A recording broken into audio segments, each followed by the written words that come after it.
Let's talk today about some touchy subjects: status, wealth, prestige, taste. So I've been enamored lately by the work of French sociologist Pierre Bourdieu. And after looking into his work, I found some really interesting stuff that I felt the need to share with you. But fair warning, once you see it, you can't unsee it. Bourdieu's great insight was that the world is structured by multiple invisible currencies, or different types of capital, as you'd call it. The most obvious one is economic capital, so this is your property, your money, your assets. But he identified three others that matter just as much, if not more, in determining who holds power and who doesn't. The first one being cultural capital, so this is your education, even your particular accent. It's your ability to reference certain literature at dinner, or a piece of art at a gallery. This kind of capital can be boiled down to the environment you grew up in and how it shaped your individual taste. The knowledge, the behaviors, the tastes that signal belonging to a particular social class. It can be embodied, so your manners, the cuisine you like, the music you listen to, or objectified, like through the books on your shelf, the art that you own, or institutionalized through your degrees,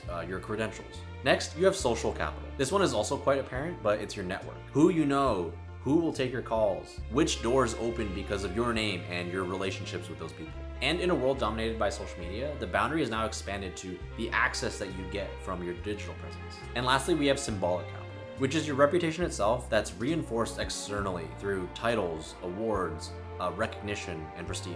Now, at first, this one kind of threw me for a loop. But broken down simply, it's the capital you gain from external validation and is unique to the particular field that you're in. So in academia, getting published in certain journals is a form of symbolic capital. In fashion, it's being worn by the right people. Now, here's a kicker.